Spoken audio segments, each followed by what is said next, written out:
রিফাত সাহেবের সামনে এসে দাঁড়িয়ে বলল, ভুল করে ফেললি, তুই আমাকে ডেকে অনেক বড় ভুল করলি।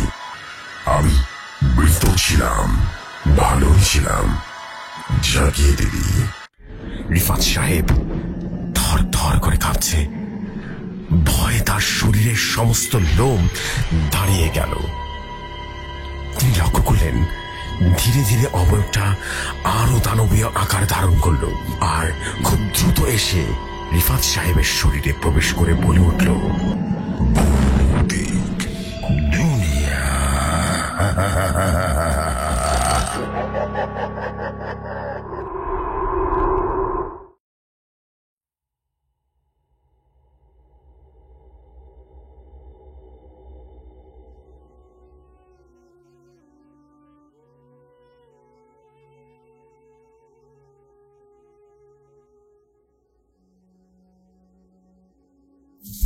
ঘটনাটা আমার কাছে যেভাবে এসেছে আমি ঠিক সেভাবেই পড়ছি।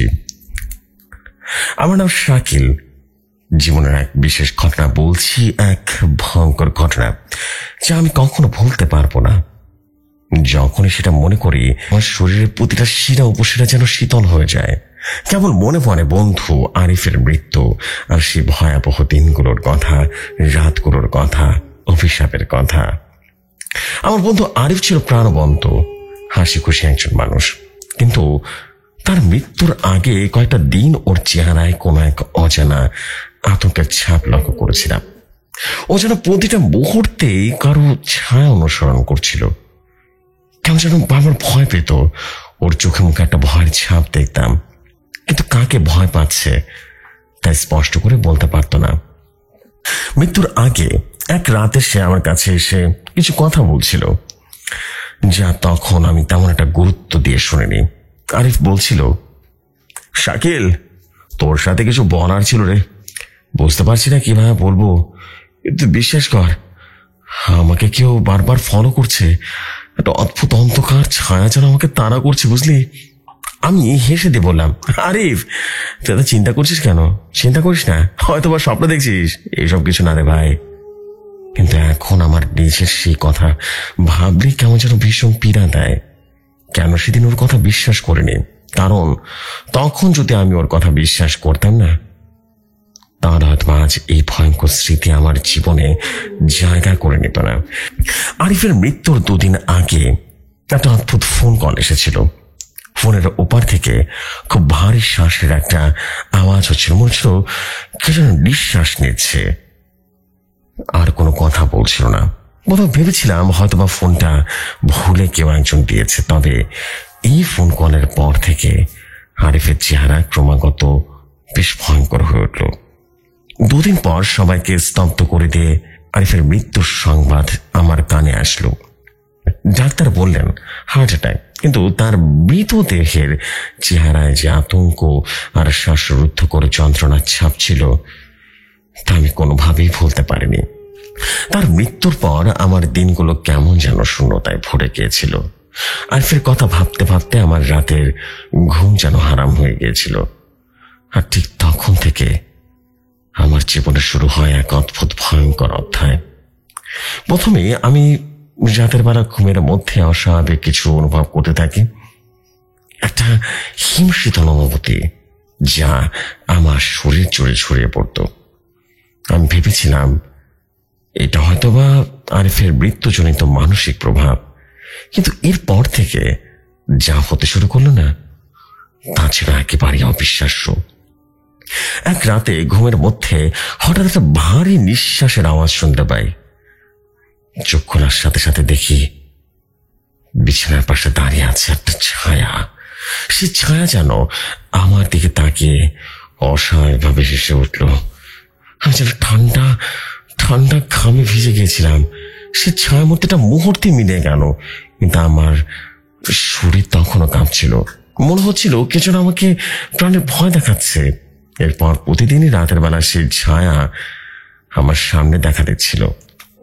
যতই চেষ্টা করতাম তা এড়িয়ে যেতে কিন্তু সম্ভব হচ্ছিল না। আমি কারো কাছে সব বলার সাহসও পাচ্ছিলাম না। ভাবলাম লোকে আমাকে পাগল ভাববে। কিছুদিন পর ঘটনাগুলো ভয়ঙ্কর ভাবে আরো বেশি ভয়ঙ্কর হতে শুরু করলো। এক রাতে হঠাৎ ঘুম ভেঙে দেখি আমার গলায় অদৃশ্য কোনো একটা শক্তি চেপে পড়ে এসেছে। আমি নিঃশ্বাস নিতে পারছিলাম না, আর মনে হচ্ছিল আমার জীবন এখানে শেষ হয়ে যাবে। সে অশুভ শক্তি আমার উপরে কেমন করে যেন ঝাঁপিয়ে পড়েছিল। আমি ভয় কাঁপছিলাম।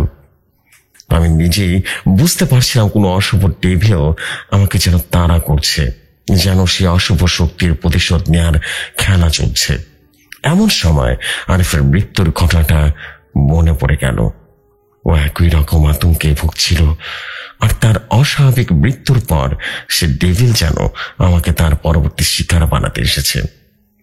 এরপর প্রতিদিন আমার জীবনে নতুন নতুন আতঙ্কের অধ্যায় শুরু হতে লাগলো।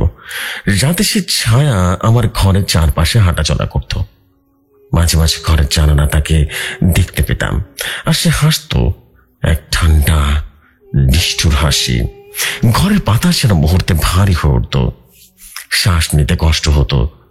আমার মনে হচ্ছিল সে ডেভিল আরিফের সাথে কথাগুলোই আমারও আমার সাথে কথা বলতে চাইছে। এক রাতে আমি ঘুমিয়ে পড়েছিলাম। বিছানা থেকে তাকিয়ে হঠাৎ করে দেখি সে ছায়া, সে আমার দিকে স্থিরভাবে তাকিয়ে আছে। তার চোখ দুটো যেন লাল রঙের, যেন আগুনের শিখা সেখান থেকে বের হচ্ছে। চোখের সামনে কিছুই দেখতে পাচ্ছিলাম না। মুহূর্তের মধ্যে অনুভব করলাম আমার গলার উপরে তার ঠান্ডা হাতটা যেন চেপে ধরেছে। এক অদৃশ্য মরণ শক্তি আমাকে যেন শ্বাসরুদ্ধকর করে ফেললো, আমাকে মেরে ফেলতে চাইছে ধীরে ধীরে। আমি যেন প্রচন্ড ছটফট করছিলাম। হঠাৎ হঠাৎ আমার মনে পড়ে গেল আরিফের কথা। একটা অশুভ শক্তি আমাকে অনুসরণ করছে। আমিও এখন সে অভিশাপের হাতে শিকার হয়েছি। বাঁচার চেষ্টায় বিছানা থেকে উঠে ছটফট করতে লাগলাম। নিঃশ্বাস যেন নিতে পারছিলাম না। মনে হচ্ছিল এখনই সবকিছু শেষ হয়ে যাবে। নিজের চোখের সামনে জীবন যেন ফুরে আসতে দেখলাম। কিছুক্ষণ পর অজ্ঞান হয়ে পড়ি, আর যখন জ্ঞান ফিরে নিজেকে বিছানা আবিষ্কার করলাম। কিন্তু সেদিন থেকে আমার ভিতরে মনের মধ্যে কেমন যেন একটা পরিবর্তন আসা শুরু করলো। প্রতিটি রাতে সে ডেভিল ফিরে আসতে থাকলো। প্রতিবার একই প্রক্রিয়ায় আমাকে শ্বাসরুদ্ধ করার চেষ্টা করত, আর প্রতিবার আমি আরেকটু করে মৃত্যুর কাছাকাছি চলে যেতাম। শেষ পর্যন্ত আমি আর তাড়াতে পারছিলাম না। এক রাতে আমার মনে হলো হয়তো আজ রাতে আমার শেষ রাত। মনে হলো আরিফ হয়তো বা এভাবে আতঙ্কে মারা গিয়েছিল। আমার হাত পা সব যেন জমে গিয়েছিল। আমি বুঝতে পারছিলাম এই ডেভিল আমাকে বেড়ে ফেলতে একদম যেন বদ্ধপরিকর। সেদিন গভীর রাতে যখন সে ডেভিল আবারও আমার সামনে আসে, আমি সম্পূর্ণ নিরুপায় হয়ে পড়ি। সে আমার দিকে হেসে বলল, তুই আর বাঁচতে পারবি না শাকিল, ওর সময় ক্ষণে এসেছে। হঠাৎ হঠাৎ কিছু যেন দেখতে পেলাম না। আমার সারা শরীর যেন শীতল হয়ে গিয়েছিল, আর মনে হচ্ছিল মৃত্যু যেন আমাকে গ্রাস করছে। ভয়াবহ এক জগতে আমি যেন মুহূর্তে হারিয়ে গেলাম, যেখানে শুধু মৃত্যু আর অন্ধকার ছিল। সে ডেভিলের শক্তি আমাকে গ্রাস করলো, আর আমি একরকম মৃত্যুবরণ করলাম। পরের দিন সকালে লোকেরা আমার মৃতদেহ আমার বিছানায় খুঁজে পায়। ডাক্তাররা বলেছিল হার্ট অ্যাটাক হয়েছে, কিন্তু আমার দেহের চেহারায় ছিল একই আতঙ্কের ছাপ যা আরিফের মৃত্যুর সময় ছিল। ঘটনাটা কিন্তু এখানে শেষ নয়। এরপর ঘটনাটি আরিফের মৃত্যুর রহস্য যেমন ছিল ঠিক তেমন আমারও। আমার মৃত্যুর ভয়াবহতা ছড়ে পড়েছিল বন্ধু মহলে, আর একে একে আমাদের অন্যান্য বন্ধুরা এর ভয়ে আতঙ্কিত হয়ে উঠেছিল। আমার মৃত্যুর কয়েকদিন পর আমার এক বন্ধু জামিল এই ঘটনার পেছনের রহস্য উন্মোচন করার জন্য উদ্যোগী হয়ে যায়। আরিফের মৃত্যুর পর সে বেশ ভীত সন্ত্রস্ত হয়ে পড়েছিল, কিন্তু তার ভেতরে একটা জেদ কাজ করছিল। সে জানতে চেত কেন একে একে তার বন্ধুরা মারা যাচ্ছে, ঘটনাটা কি। জামিল কিছু পুরনো গ্রন্থ নিয়ে বসলো, চিন্তা করলো কিছু একটা বের করতে হবে যেখানে ডেভিল বা অপশক্তির প্রভাব সম্পর্কে কিছু বর্ণনা আছে। সে বুঝতে পারলো এই ঘটনাটা কোনো সাধারণ অভিশাপের ঘটনা নয়। যে কোনো অশুভ শক্তি, বিশেষ করে ব্ল্যাক ডেভিল, সাধারণ কোনো কারণে শক্তিশালী হয়ে উঠে হয়তোবা কেউ তাকে ডেকে আনে অথবা বিশেষভাবে তার জন্ম দেয়। জামিল তার নিজের জানায় সীমার ছড়িয়ে একজন পুরনো তান্ত্রিকের কাছে গেল, যিনি এসব অশুভ আত্মা এবং ডেভিলের ব্যাপারে খুব ভালো করে জানতেন। তিনি জামিলকে জানান, আরিফ এবং আমার মৃত্যু সাধারণ অভিশাপের কারণে ঘটেনি। এই ডেভিলকে নাকি কেউ ইচ্ছাকৃতভাবে ডেকে এনেছে এবং এই আত্মা এখন প্রতিটি বন্ধুর জীবনে আতঙ্ক ছড়াচ্ছে।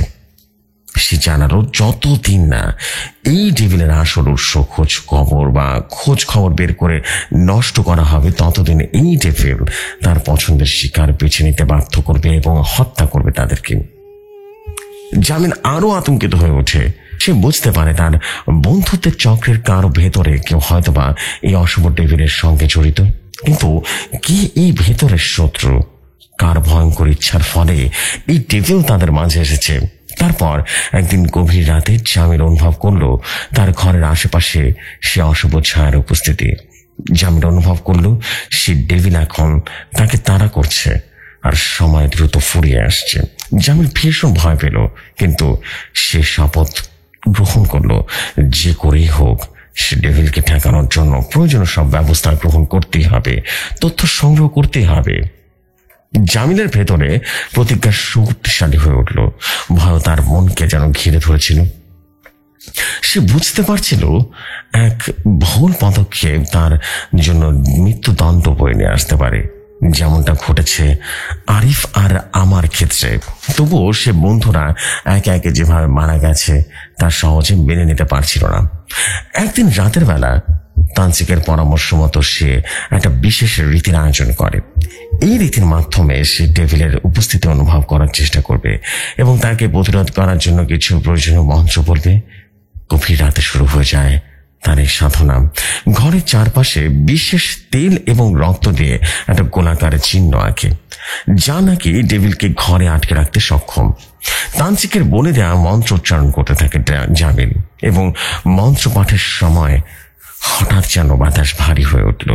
ঘরের মধ্যে এক শীতলতা অনুভব করতে থাকে, যা সাধারণ শীতের থেকেও সম্পূর্ণ ভিন্ন ছিল। হঠাৎ এক ভয়াবহ চিৎকার যেন ভেসে আসলো, যেন ঘরের ভেতরে কারো প্রেতাত্মা রয়েছে। সেই অন্ধকার ঘরের কোণ থেকে ভেসে উঠল ছায়ামূর্তি, সে ডেভিলের ছায়ামূর্তি, যার কারণে একে একে বন্ধুরা মারা যাচ্ছে। ডেভিল তার রূপ নিয়ে জামিলের দিকে এগিয়ে আসলো। তার মুখে ছিল কুৎসিত একটা হাসি। ভয়ার্ত হয়ে জামিল সেই মঞ্চ আরো যেন জোরে জোরে পড়তে থাকে। ডেভিল ধীরে ধীরে তার দিকে এগিয়ে এলো, কিন্তু সে বুঝতে পারলো এই মন্ত্র যতই শক্তিশালী হোক না কেন, ডেভিল পুরোপুরি থামছে না। তখনই জামিলের মনে হলো এই যেন তার জন্য ভীতিকর কোন ঘটনা ঘটতে যাচ্ছে। ডেভিল কণ্ঠনালীতে এক অশুভ শক্তি শব্দ তুলে বলল, তুই কি ভেবেছিস এই মন্ত্র আমাকে আটকাতে পারবে? তুই জানিস না তোমাকে কে এনেছে, কিভাবে এনেছে, কেন এনেছে? জামিল যেন ধাঁধায় পড়ে যায়। তাকে ইঙ্গিত করছে এই ডেভিল। কেউ কি ইচ্ছা করে এই ডেভিলকে তাদের জীবনে এনেছে? তান্ত্রিক জামিলকে বলেছিল যে ডেভিল সাধারণত কাউকে ডাকার কারণে আসতে পারে এবং সে শুধুমাত্র ওই ডাকার উদ্দেশ্য পূর্ণ না হলে ফিরে যাবে। কিন্তু ডেভিলের মন আরো বেশি ঘোরাটো হয়ে যায় যখন ডেভিল তার দিকে হেসে বলল, তোমাদের মাঝে এমন একজন আছে যে নিজে আমাকে ডেকেছে, আমি তার আদেশে একে একে স্বীকার করছি। তার কাজ শেষ না পর্যন্ত আমি যাব না। এই কথা শুনে জামিলের মাথায় যেন ভয়ের আরো শীতল স্রোত বয়ে যায়।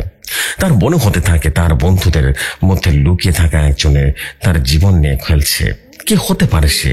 তার প্রিয় বন্ধুরা সবাই বিশ্বাস করেছিল একে অপরকে, কিন্তু এখন তো সন্দেহ হচ্ছে প্রত্যেকটা মানুষই বিষাক্ত করেছে। জামিল আরো জানতে চায়, কিন্তু তার আগে সে ডেভিল ঘরের বাতাসের সাথে মিশে যায়, অদৃশ্য হয়ে যায়। জামিল বুঝতে পারে এখনই তার নিজের বন্ধুর চক্রের ভেতর থেকে সে বিশ্বাসঘাতক খুঁজে বের করতে হবে। যদি সে না পারে তবে সে নিজেও সে ডেভিলের পরবর্তী শিকার হতে হবে। এই ঘটনার পর জামিল বন্ধুরা একে একে যার সঙ্গে যোগাযোগ করতে থাকে, কিন্তু সবাইকে এতটা ভীত সন্ত্রস্ত আর সন্ত্রপ্রবণ দেখায় যা স্পষ্ট ইঙ্গিত বা প্রমাণ সে খুঁজে পায় না। অবশেষে জামিন একটা পরিকল্পনা করলো। সে সকল বন্ধুকে এক নির্জন জায়গায় ডেকে পাঠানো এবং সেখানে গোপনে তান্ত্রিককে নিয়ে আসলো। তান্ত্রিক এক বিশাল পদ্ধতি মাধ্যমে সে গোপন বন্ধুর পরিচয় জানতে চায়। সে ডেভিলকে ডেকেছে। সেই রাতের নির্জনতা, অন্ধকার, ভীত বন্ধুদের ভেতরে বাড়তে থাকা আতঙ্ক সব মিলিয়ে জায়গাটা আরো বেশি ভীতিকর হয়ে ওঠে। তান্ত্রিক বিশেষ ধোঁয়া দিয়ে রীতিমতো এক প্রক্রিয়া শুরু করলো, যা নাকি সত্যকে উন্মোচন করবে। কিছুক্ষণ পর বন্ধুরা সবাই যার যার ভয় এবং সন্দেহ প্রকাশ করতে থাকলো। একে একে সবাই বলতে শুরু করলো কিভাবে অনুভব করেছে আরিফের মৃত্যুর পর। তখন হঠাৎ করে একজন বন্ধু, যার নাম ছিল রাফি, অদ্ভুত আচরণ করা শুরু করলো। তার চোখে এক প্রকার কুৎসিত উন্মাদনার একটা ঝিলিক যেন ফুটে উঠলো এবং সে বলল, হ্যাঁ, আমি ডেকেছিলাম সে ডেভিলকে। আমার শক্তির প্রতি তার অবহেলা, তোমাদের অবহেলা, আর আমাকে অসম্মান করা, আমাকে অবজ্ঞা করা, সেটার প্রতিশোধ নিতে আমি শক্তিশালী হতে চেয়েছিলাম। আমি চেয়েছিলাম সে শয়তানের পুজো করব এবং সে শয়তান বা ডেভিলকে আমি দিয়ে তোদের সবাইকে শেষ করে দেব। এই সত্য ফাঁস হতে চারপাশে যেন থমথমে শীতলতা নেমে আসলো। বাকিরা রাফির কথা শুনে হতভম্ব হয়ে গেল। তাদের সবচেয়ে প্রিয় বন্ধু রাফি তাদের মৃত্যুর কারণ, আর এতদিন সে চোখের সামনে ছিল। রাফির মুখে ভয়ঙ্কর একটা হাসি ফুটে উঠল, যেন তার কাজ পূর্ণ হয় আনন্দে উন্মাদনা করছে সে। কিন্তু তান্ত্রিক তার হাতে থাকা তাবিজটি উঁচু করে ধরলেন এবং কিছু জোরালো মন্ত্র পাঠ করলেন। ডেভিলকে প্রতিহত করার এই শক্তি রাফির দখল থেকে ডেভিলকে বের করে নিয়ে আসে। সেই রাতে রাফি ধীরে ধীরে অদৃশ্য ডেভিলের ভয়ঙ্কর পরিণতিতে শিকার হয়। তার শরীর নিস্তেজ হয়ে পড়ে এবং ডেভিলের উপস্থিতি চিরতরেই যেন শেষ হয়ে যায়। রাফির আত্মঘাতী প্রতিশোধের কারণ শেষ হয়ে যায়। সে জানে, বন্ধুরা সবাই জানে, রাফির ভয়ঙ্কর সত্য উন্মোচিত হওয়ার পর সে রাতে তেমন কিছুই শেষ হয়নি। আমরা সবাই রাফির মৃত্যুতে এক ধরনের অবিশ্বাস এবং শূন্যতা নিয়ে বাড়ি ফিরে আসি, কিন্তু মনে এক অদ্ভুত অস্বস্তি যেন থেকেই যায়, যেন কোনো অদৃশ্য চোখ আমাদের দিকে নজর রাখছে। কয়েকদিন সবকিছু স্বাভাবিক হলেও একসময় লক্ষ্য করি রাত যত গভীর হয় আমাদের ঘরে অদ্ভুত কিছুর অনুভূতি আমরা ঠিকই পেতাম। হঠাৎ অন্ধকারে কোণে একটা ছায়া মূর্তি দেখতে পেলাম, আর বাতাসে যেন অচেনা কণ্ঠস্বর, গুঞ্জনের আওয়াজ শোনা যেত। এই ছায়াগুলো যেন রাফির রূপ নিয়ে ফিরে এসেছে। তার নিষ্ঠুর হাসি এখনো কানে বাজে। একদিন রাতে আমি ঘুমানোর চেষ্টা করছিলাম, ঠিক তখনই আমার ঘরের দরজা জানালা অল্প অল্প করে খোলার শব্দ শুনতে পাই। কাপা কাপা হাতে আলো জ্বালালাম, দেখলাম জানালার বাইরে কিছুই নেই, তবে জানালার কাঁচের ফাঁক দিয়ে পড়ে আছে যেন কেউ বাইরে দিয়ে হাত ছড়িয়ে আছে। এই ছাপ দেখে আমার গা যেন শিউরে উঠল। কিছু একটা যেন ইঙ্গিত দিচ্ছে যে ঘটনাটা এখনো শেষ হয়নি। রাফির প্রেতাত্মা এখনো আমাদেরকে তাড়া করছে। আমার মনে অদ্ভুত সব চিন্তা যেন ভর করে। রাফি কি সত্যি শেষ হয়ে গেছে, নাকি তার আত্মা এখনো এই পৃথিবীতে আটকা আছে প্রতিশোধের নেশায়? দিন দিন আমার উপরে এক ধরনের মানসিক চাপ তৈরি হতে থাকে। আমি তান্ত্রিকের কাছে যাই, কিন্তু তান্ত্রিক বলে দেন যে এই আত্মা পুরোপুরি নির্মূল করতে হলে তোমাকে তার অপরাধের জন্য মুক্তি দিতে হবে। ক্ষমার মাধ্যমে তার আত্মাকে শান্তি পেতে সাহায্য করতে পারবে। তান্ত্রিকের কথা শুনে আমি যেন দ্বিধায় পড়ে গেলাম। রাফি আমাদের সবার উপরে ভয়ঙ্কর প্রতিশোধ নিয়েছিল। তার জন্য ক্ষমা তো সহজ কাজ নয়, তবে আমার মনের শান্তি ফিরিয়ে আনার জন্য আমাকে একটা কঠিন সিদ্ধান্ত নিতে হলো। তাই আমি একদিন গভীর রাতে রাফির কবরের পাশে গিয়ে মাটিতে বসে আত্মার প্রতি ক্ষমা প্রার্থনা করলাম। আশ্চর্যের বিষয়, এই ঘটনার পর ধীরে ধীরে আমার জীবনের অদ্ভুত ঘটনাগুলো কমতে থাকলো। সে অস্বস্তিকর ছায়াগুলো আর আসে না, জানালার কাছে আর কোনো হাতের ছাপ দেখা যায় না। আমার মনে হয় রাফির আত্মা হয়তো মুক্তি পেয়েছে, তবে সেই ভয়াবহ রাতের স্মৃতি, রাফির বিশ্বাসঘাতকতা এবং ডেভিলের নিষ্ঠুরতা ভয়াবহ আমাদের জীবনের সবার জীবনে যেন ছাপ রেখে গেছে। আমি সেদিন হয়তোবা মারা যায়নি, আমাকে হয়তোবা মরে যেতে হতো। সত্য ঘটনাটা কি জানেন? সেদিন আমি হার্ট অ্যাটাক করেছিলাম, এক প্রকার মরেই গিয়েছিলাম, এবং সে মৃত্যুর কোল থেকে আমি ফিরে এসেছিলাম প্রায় 10 দিন পর। আমি কোমায় ছিলাম, এবং আমি যদি মৃত্যুবরণ করতাম তাহলে হয়তো বা এই ঘটনাটা আজ শেয়ার করতাম না। এই ঘটনা আজও আমার মনের ভেতরে গেঁথে গেছে। আমি কোমা থেকে উঠে আমার বন্ধুর মাধ্যমে পুরো ঘটনাটা জেনেছিলাম, এবং এরপর আমি রাফির আত্মার প্রতি ক্ষমা চেয়েছিলাম। যাই হোক, ঘটনাটি ভালো লাগলে আপনি আপনার মতো করে শেয়ার করবেন। আশা করি এমন আরো ঘটনা লিখে পাঠাবো সামনের সময়গুলোতে। এখনকার মতো বিদায় নিচ্ছি। আসসালামু আলাইকুম। আমি শাকিল বলছিলাম।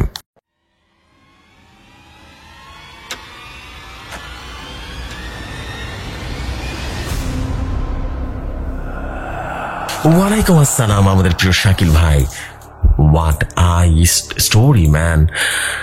ইদানিং আমাদের প্রেতে এমন ডার্ক সব স্টোরি আসছে না। My goodness, just wonderful. একটু আগে যে স্টোরিটা শুনলাম, কেমন যে স্টোরিটা শুনলাম, ওরে বাবারে বাবা, কান লোম দাঁড়িয়ে গেছে। মনে হচ্ছিল যেন চোখের সামনে এই ঘটনাটা ঘটছে। Seriously, this is absolutely masterpiece story ছিল। অসম্ভব রকম সুন্দর ছিল, এবং আই বিলিভ যে আপনাদের সবার কাছে ঘটনা ভালো লেগেছে, এবং আপনাদের কাছে ভালো লাগবে। আই বিলিভ যে সবার কাছে ঘটনাটা ভালো লাগবে, এবং আপনারা অবশ্যই আপনাদের জায়গা থেকে কমেন্ট করে জানাবেন যে কেমন লাগছে ঘটনাগুলো। আমি বলবো যে শাকিল ভাই, আপনি যে ঘটনাটা পাঠিয়েছেন সত্যি বেশি ভয়ঙ্কর ছিল, এবং আমার কাছে খুবই ভালো লেগেছে। আমি জানি না সবার কাছে কেমন লেগেছে, বাট আমার কাছে ভয়ঙ্কর রকম সুন্দর লেগেছে। বিকজ এই ধরনের ডার্ক স্টোরি আমি অনেক বেশি পছন্দ করি, এবং আমি চাই শোনাতে সবাইকে এই ধরনের ডার্ক স্টোরিগুলো।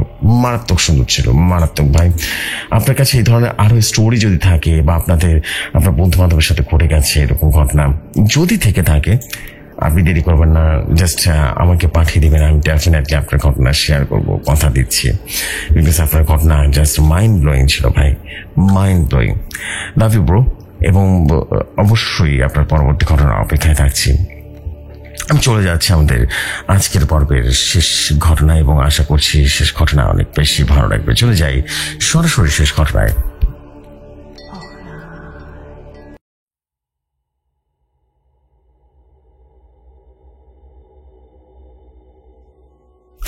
ঘটনা আমার কাছে যেভাবে এসেছে আমি ঠিক সেভাবেই পড়ছি। তিনি লিখেছেন, আসসালামু আলাইকুম রশু ভাই, আশা করি আপনি ভালো আছেন। আমিও ভালো আছি। আমার নাম রাকিন, আমি বলছি মিরপুর থেকে। আজ যে ঘটনা বলবো সেই ঘটনাটা এর আগে কোথাও প্রচার হয়নি। যদি ঘটনাটি আপনার কাছে ভালো লাগে তবে আপনি আপনার শীতল মধুর কণ্ঠে শেয়ার করে দেবেন। ঘটনাটি খুবই মর্মান্তিক, এবং আমি আজও বিশ্বাস করতে পারি না যে ঘটনাটি হয়েছিল কিভাবে, কেননা একেবারেই অলৌকিকভাবে ঘটনাটা ঘটেছিল। শুরু করছি ঘটনা। বন্ধু রহিমের মৃত্যু আমাকে তছনছ করে দিয়েছিল। আমরা ছিলাম একে অপরের ছায়া সঙ্গী। যেখানে যেতাম একসঙ্গে যেতাম, স্কুলের মাঠে খেলা করতাম, সন্ধ্যার পরে নদীর ধারে আড্ডা দিতাম। আমাদের পুরো ছোট্ট গ্রামটাই যেন আমাদের কাছে ছিল একটা বিশাল খেলার মাঠ। কিন্তু এই ছোট্ট গ্রামেই সে এক অমঙ্গলের সন্ধ্যায় রহিম আমার থেকে চিরতরে বিদায় নিল। তার মৃত্যুর পর কেবলমাত্র শূন্যতার গভীরতা যেন আমাকে অন্ধকারে গ্রাস করে রেখেছিল। এই অন্ধকার আরো বেশি গাঢ় হতে শুরু করলো যখন রহিমের মৃত্যুর পরেও ওকে আমি দেখতে শুরু করলাম। প্রথম থেকে ভাবতাম এটা হয়তো আমার শোকের প্রতিক্রিয়া বা হ্যালুসিনেশন। আমার মনে হয় সে আমার কাছে আছে, কিন্তু তারপর এমন এক ঘটনা ঘটে যায় যে আমার মনের সব সময়ের জন্য দাগ কেটে দেয়। আমি যেন এটা এখনো ভুলতে পারি না, হতভম্ব হয়ে যায়। এক রাতের কথা, তখন আমি ঘুমিয়েছিলাম। হঠাৎ করে দরজায় কড়া নাড়ার শব্দ পেলাম। মোটামুটি মধ্যরাত, ঘোর অন্ধকার, চারিদিকে নিস্তব্ধতা, বাইরের বাতাসও যেন স্তব্ধ হয়ে গেছে। ভয় আর অস্বস্তির মধ্যে দরজাটা খুলে ফেললাম, আর চোখের সামনে রহিমকে দাঁড়িয়ে থাকতে দেখে পেলাম। সেটা হালকা হাসি দিয়ে বলল, বোতালে, আমাকে ভুলে যাবি না তো? ভুলে যাবি না তো তুই? হ্যাঁ। যে ভাই আগে বলে নি, মোতালেব হচ্ছে আমার আরেকটা নাম। বা বলতে পারেন এটা আমার ছোটবেলায় মোতালেব বলে সবাই ডাকতেন। তার কণ্ঠ শুনে শরীরের সকল স্রোত যেন বয়ে যেতে শুরু করলো। কিভাবে সম্ভব এটা? রহিম তো মৃত, অত মারা গেছে আমার চোখের সামনে। আমি যেন ভয় কথা বলতে পারছিলাম না, কিন্তু আমার ভেতরে কিছু একটা আমাকে বাধ্য করলো তার সাথে কথা বলতে। সে বলল, আমি চলে গেছি ঠিকই, কিন্তু তোকে ছাড়া থাকতে পারছি না রে বন্ধু। তুই আমার পাশে থাক। আমার যেমন ছিলাম মৃত্যুর পর আমি ঠিক তেমনই থাকতে চাই রে। আমি তোকে সবসময় দেখছি, আমার আশেপাশে তুই থাকছিস। পরের কিছুদিন কেটেছিল রহিমের অনুপস্থিতি এবং অস্বস্তিকর স্মৃতি নিয়ে, কিন্তু তাতেও কাহিনী শেষ হয়নি। আস্তে আস্তে রহিমের ভৌতিক উপস্থিতি আমাকে আরো বেশি গ্রাস করতে শুরু করলো। আমার জীবন আমার স্বাভাবিকতা থেকে যেন অদৃশ্যভাবে রহিমের অতৃপ্ত আত্মার কাছে জিম্মি হয়ে গেল। আর এখানে মূল ভয়াবহ ঘটনার সূত্রপাত। তার পরের দিনগুলিতে রহিমের উপস্থিতি আমাকে আরো বেশি গভীরভাবে অসুস্থ করে তুলছিল। প্রতিদিন রাতের বেলায় আমি ঘুমাতে যাবার আগে প্রায় অনুভব করতাম যেন কি আমার চারপাশে ঘুরে বেড়াচ্ছে। একদিন রাতের আধারে আমি জানালা দিয়ে বাইরে তাকিয়েছিলাম। সেই মুহূর্তে আমার চোখ পড়ল রহিমের মুখের উপরে। সে আমার দিকে তাকিয়ে আছে, ফ্যাল ফ্যাল করে তাকিয়ে আছে। সে অস্বাভাবিক একটা হাসি নিয়ে তাকিয়ে আছে, যে হাসি আমি সবসময় চিনতাম, কিন্তু কিছু জিনিস ছিল যা অন্যরকম ছিল, অস্বাভাবিক। আর এটা রহিমের ভেতরে ছিল না। তার চোখ ছিল একদম হালকা লাল বর্ণের, যেন গভীর কোনো কষ্ট তার ভেতরে আক্রান্ত করে ফেলছে তাকে। আমি কেঁপে উঠলাম, আমার পুরো শরীর যেন মুহূর্তে অবশ হয়ে গেল। আমি মনে মনে প্রার্থনা করছিলাম এটা যেন আমার দুঃস্বপ্ন হয়। কিন্তু রহিম সামনে এসে দাঁড়িয়ে আমাকে বলল, তুই আমাকে ভুলে যেতে পারবি না রে মোতালেব। আমার জন্য কিছুটা করতে হবে তোর। আমার আত্মা মুক্তি পাবে না, তুই না হলে আমার আত্মা মুক্তি পাবে না রে। তার কথা শুনে আমার বুকের ভেতরে এক অদ্ভুত চাপ তৈরি হলো। কি করতে হবে তা সে ঠিক বলেনি, কিন্তু আমি জানতাম রহিম যে ফিরে এসেছে তার পেছনে কোনো গভীর কারণ রয়েছে। সেই রাতের পর আমি এক মুহূর্ত শান্তি পেতে পারলাম না। প্রতিদিন আমার কাছে যেন এক দীর্ঘ ভয়ের মধ্যে পরিণত হয়ে যাচ্ছিল। ঘর থেকে বের হলে আমি প্রায় অনুভব করতাম যেন রহিম আমার পেছনে চলছে। আমার শ্বাস ফেলার শব্দ শুনতে পেতাম। যেখানে রহিম ছিল সেখানে কি তার আত্মা থাকবে না? একদিন আমি একটা টান সংকটে পড়ে গেলাম। গ্রামের এক পুরনো পণ্ডিত ছিল। তিনি একান্তভাবে বিশ্বাস করতেন যে মৃত্যুর পর কেউ ফিরে আসে, আর ফিরে আসতে তার উদ্দেশ্য কখনো শুভ হতে পারে না। তিনি বললেন, শোনো, তুমি যদি সত্যি রহিমকে ফিরেতে দেখেছ, তাহলে সেটা কোনো সাধারণ আত্মা নয়। তার মধ্যে কিছু অশুভ শক্তি রয়েছে। সে তার মৃত্যুর পর তোমাকে সেখানে টেনে নিয়ে যেতে যাচ্ছে, অর্থাৎ তোমাকে সেখানে মৃত্যুর জগতে নিয়ে যেতে যাচ্ছে। তবে আমার বোনটা যেন কিছুতেই স্বস্তি পাচ্ছিল না। ওই পণ্ডিতের কথায় কিছুটা ভয় হচ্ছিল, কিন্তু আমার মধ্যে কিছুটা ছিল যা আমাকে রহিমের রহস্য উন্মোচন করতে বারবার তাড়িত করছিল। ওই রাতে আমি একবার তার সঙ্গে কথা বলার জন্য প্রস্তুত হলাম এবং জানালার সামনে দাঁড়িয়ে আমি তার নাম ধরে ডাকলাম। সেই মুহূর্তে তিনি উপস্থিত হলেন, কিন্তু এবার তার চোখে সে পুরনো হাসি ছিল না। সে একদম শান্ত ছিল, কিন্তু কিছু একটা ছিল যে অনুভূতি আগে কখনো অনুভব করিনি। সে বলল, তুই যে কিছু একটা করতে পারবি সেটা আমি জানি রে মোতালেব। তোর মধ্যে রয়েছে সে শক্তি। তার কণ্ঠে ছিল অদ্ভুত চাপ, যেন সে সেটা গোপন করতে কথা বলছে, কিন্তু সাহস পাচ্ছে না। এবার আমি সরাসরি প্রশ্ন করলাম, রহিম, তুই কি চাস বলতো? তুই কেন ফিরে এসেছিস?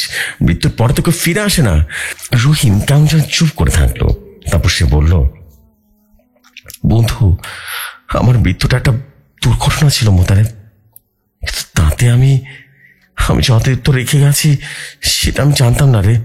আমি জানতাম না যে আমি একটা ভুল কাজ করে ফেলেছি, যা আমাকে এমন এক অবস্থা সৃষ্টি করতে বাধ্য করেছে যেখানে আমি কখনো শান্তি পাবো না।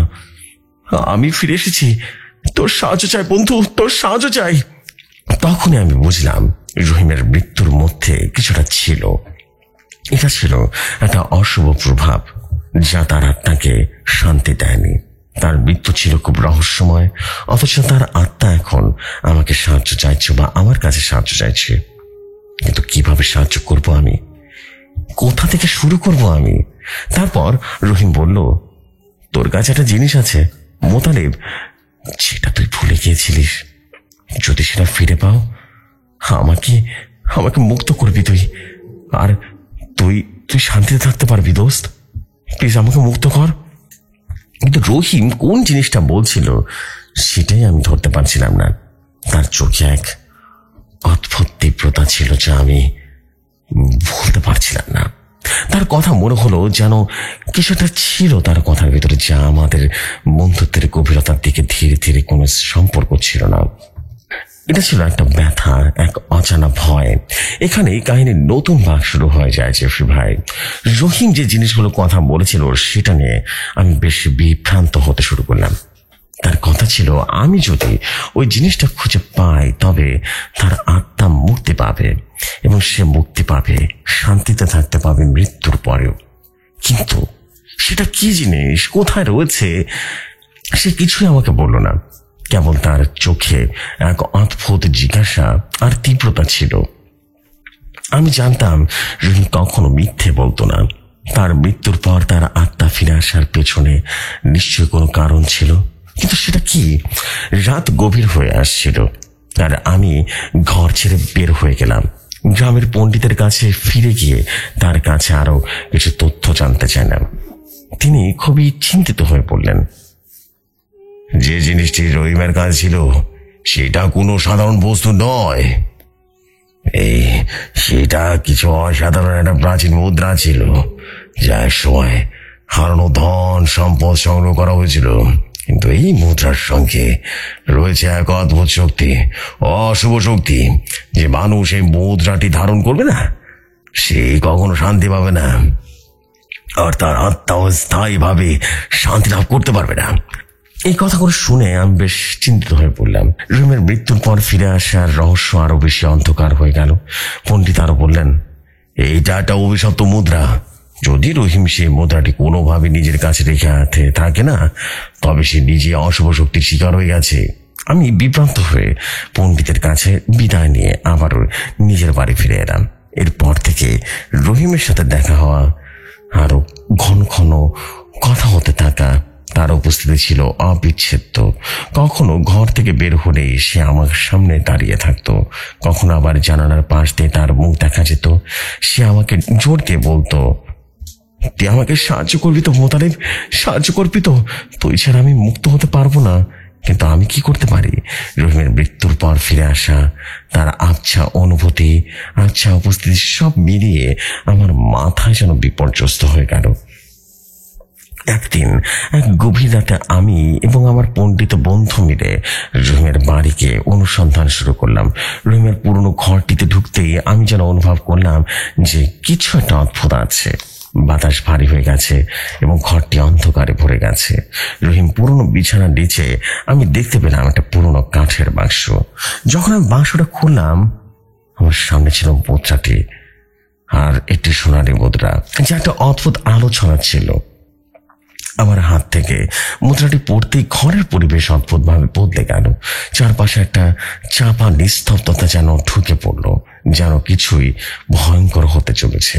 হঠাৎ করে রহিমের কণ্ঠস্বর শুনতে পেলাম। এবার তার কণ্ঠ ছিল এক তীব্র শিহরণ, যেন সে পুরোপুরি রাগান্বিত।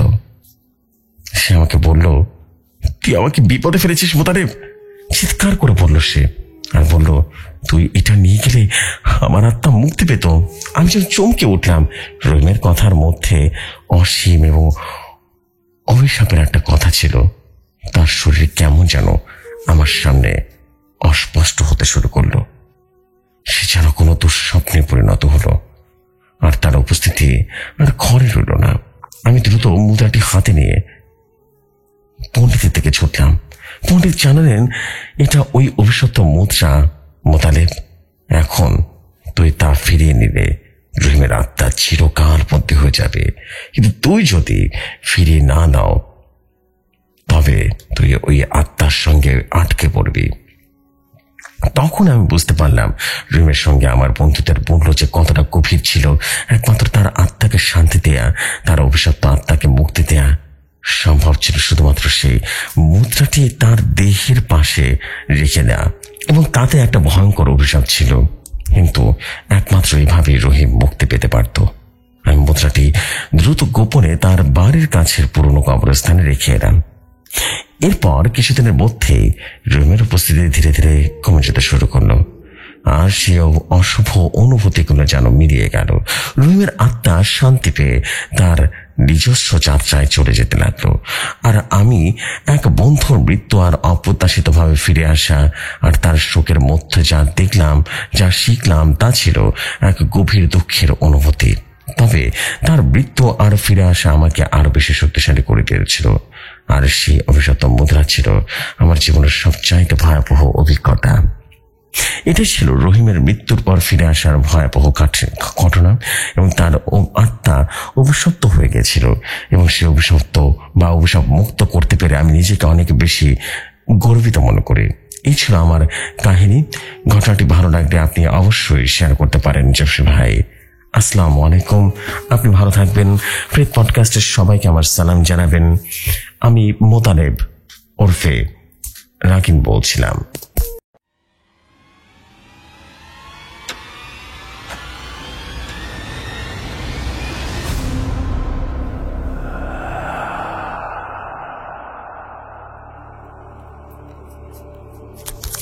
ওয়ালাইকুম আসসালাম, ওয়ালাইকুম আসসালাম, ওয়ালাইকুম আসসালাম আমাদের প্রিয় ভাই।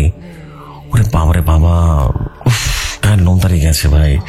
বিশ্বাস করেন, আমি এতরকম বিলিভ করি মানুষ মৃত্যুর পর কখনো কখনো ফিরে আসে।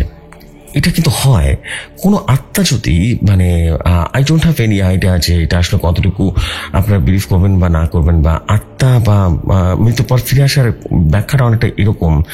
প্রতিটা মানুষের সাথে কিন্তু কারেন্ট জিন থাকে, এবং এই কারেন্ট জিন কিন্তু আমাদের মৃত্যুর আগ পর্যন্ত আমাদের সাথে আছে, এবং এই কারেন্ট জিনই মূলত আমাদেরকে মন্ত্রণা দেয়, খারাপ আমাদেরকে ভুলভাল দেখায়, আমাদেরকে ভুল পথে পরিচালিত করে। তারা কিন্তু মৃত্যুর পরে যেটা করে যে তাদের যে মানুষটা মারা গেছে সে মানুষের রূপ ধারণ করে আরেকজনের কাছে যেতে পারে, কারণ সে তো সারা জীবন তার সাথে ছিল, রক্তের সাথে মিশেছিল। সো আলটিমেটলি এই ব্যাখ্যাটা খুব বেশি যায় যাচ্ছে। আমি জানি না আত্মা ফিরে আসে কিনা, বিকজ আত্মা তো এক প্রকার এনার্জি, সেটা মৃত্যুর সাথে সাথে এক প্রকার আল্লাহ তাআলা নিয়ে যায়, এবং আমরা ধর্মীয় দৃষ্টিকোণ থেকে চিন্তা করলে সেটাই হয়। এবং তখন ফিরে আসে কিনা জানি না, বাট কারেন্ট জিন আসে, এটা অগণিত ঘটনা আছে কারেন্ট জিনের। আর আই বিলিভ যে প্রতিটা ঘটনাই আপনাদের কাছে আজকের ভয়ঙ্কর রকম সুন্দর লেগেছে, বিকজ সুন্দর লাগার মতোই ঘটনা ছিল। আমি এতটুকু বলবো যে আজকে লাস্ট ঘটনাটা খুবই অদ্ভুত ছিল, উইয়ার্ড টাইপের ছিল ফিনিশিংটা। সত্যি একটা আত্মা মুক্তি পায়নি, সে মুক্তির জন্য ছটফট করছে, তার বন্ধুর কাছে ফিরে এসেছে। ব্যাপারটা ভাবতে কেমন লাগে। ভাবুন, আপনার বন্ধু মারা গেছে, পরে সে যদি ফিরে আসে আপনাকে বলে, বন্ধু আমি তো অনেক কষ্ট আছে, আমাকে উদ্ধার কর, আমাকে এখান থেকে নিয়ে যা। আপনি আপনার সেই ক্লোজ ফ্রেন্ড হওয়ার সত্ত্বে আপনি কি করতে পারেন? একবার চিন্তা করে দেখেন। বেশ কাহিম করা একটা ঘটনা ছিল, আই বিলিভ যে আপনাদের কাছে ভালো লেগেছে, এবং আপনাদের ভালো লাগলে কমেন্ট করে জানাবেন। আর আপনারা চাইলে এরকম ঘটনা পাঠাতে পারেন pret.shadinmusic@gmail.com থেকে ঘটনা সেন্ড করবেন। PRET_SHADINMUSIC@gmail.com @gmail.com। This is it। আর বেসিক্যালি তেমন কিছু করা লাগবে না। সো এই ছিল আজকের আয়োজন। আমি চলে যাব লাইভ সেশনে। আপনাদের সাথে বেশ মজার আড্ডা হবে, গল্প করব। রাত যত গভীর হবে গল্পের মজা ততই বাড়তে থাকবে। So this is the fact. আমি আর দেরি করবো না, চলে যাচ্ছি সরাসরি লাইভ সেশনে।